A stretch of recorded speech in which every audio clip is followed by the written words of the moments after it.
Salut, c'est Flav. Aujourd'hui, on va parler matos de wingfoil.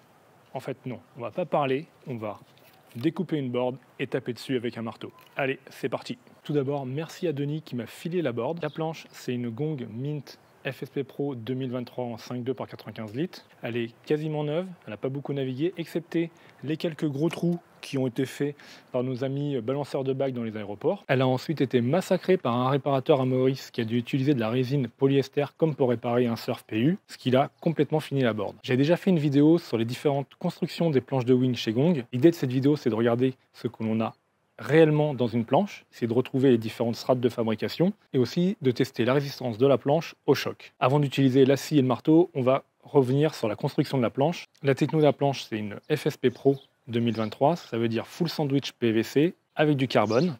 Au lieu de vous expliquer la construction, on va découper la planche et on va essayer de retrouver les différentes strates. Allez, c'est parti, on sort la scie.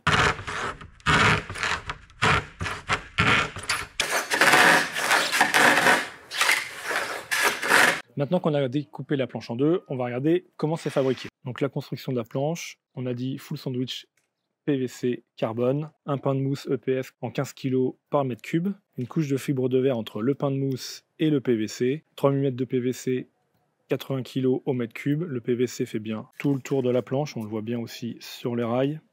Ensuite, du carbone, 6 oses. Ensuite, finish, haute coat époxy, haute coat PU et peinture. Je ne vais pas monter un protocole scientifique, mais je vais quand même faire les choses sérieusement. Donc dans la première partie, on va laisser tomber des objets sur la planche d'une hauteur à peu près de 85 cm.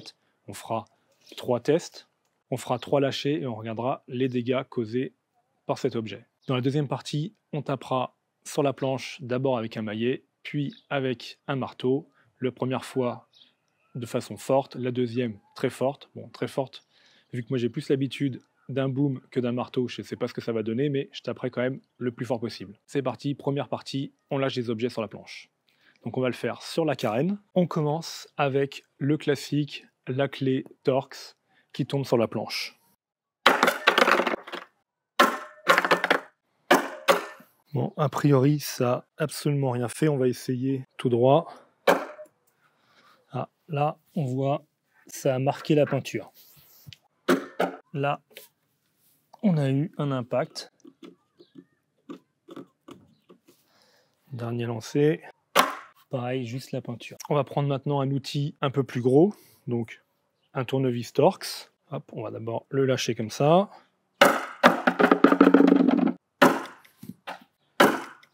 Quand le tournevis tombe à plat, il ne se passe absolument rien. On va faire la même chose. Ça rebondit. Il y a à peine une petite marque. Là, par contre, on a fait un bel impact. Et là, la planche, elle doit prendre l'eau.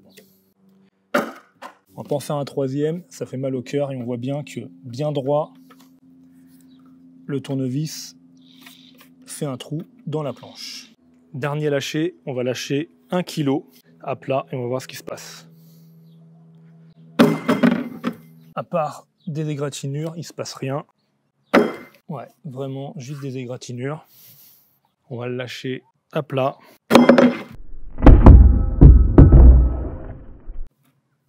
Et là, ça a enfoncé la planche.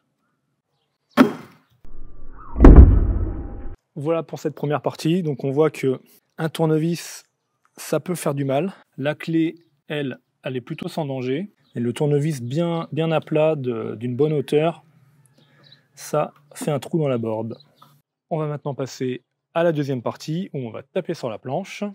Deuxième partie, donc on va taper sur la planche, donc on va taper sur le pont. On va commencer par le pad et ensuite directement sur la board.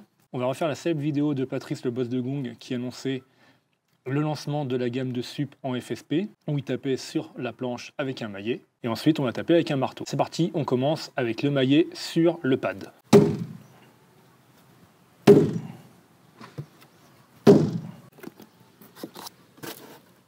Et il n'y a absolument rien. On a dit une fois fort et une fois très fort, donc là on va faire très fort. Il n'y a absolument rien. Et j'ai quand même tapé fort. On va repasser cette fois-ci au marteau. Première fois fort, Deuxième fois très fort. Là, on voit le marteau, il enfonce bien le pad et il a un peu enfoncé la board. On va essayer de taper plat et après on fera avec la pointe du marteau. Il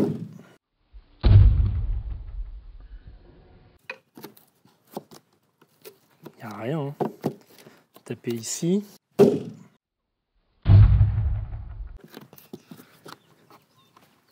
Il n'y a rien. On va taper cette fois-ci avec la pointe du marteau. Ah, la pointe du marteau, là, ça pète. Et donc là, on voit... Là, on a complètement traversé la board. On va refaire la même chose ici, mais je pense que le résultat est sans appel. On enfonce. Là, j'ai tapé un peu moins fort, on a juste enfoncé la première couche. Là, je pense que la planche ne prend pas l'eau encore. Une dernière fois très fort, mais là, c'est sûr, on va faire un trou.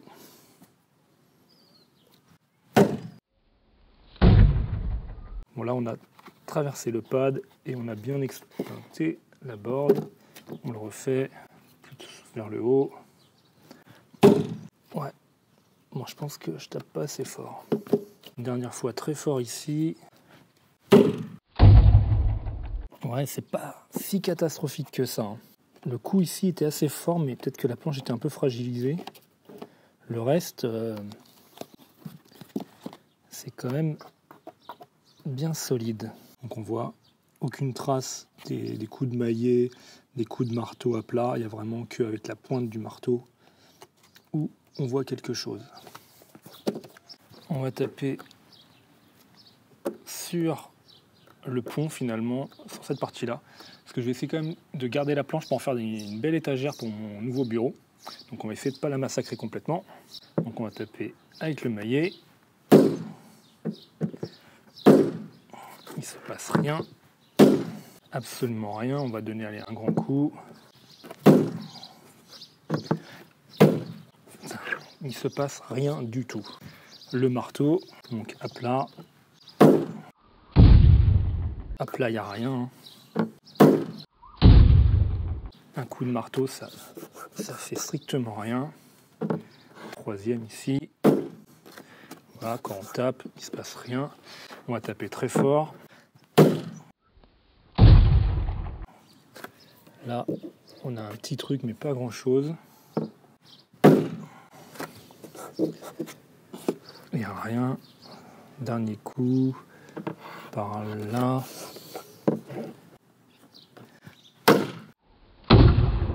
Ah, là, j'ai dû taper avec l'angle. Et là, on voit qu'on a bien fissuré. Après, la planche, on était un peu au bord. Ok.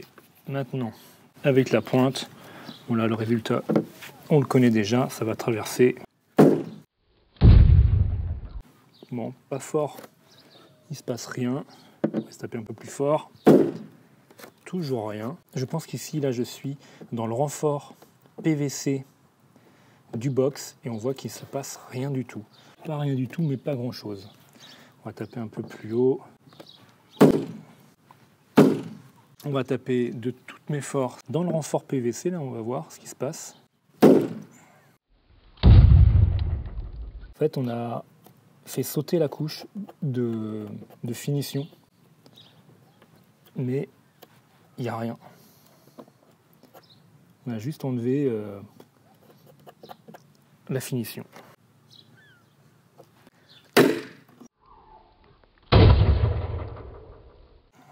Ok, on voit la différence.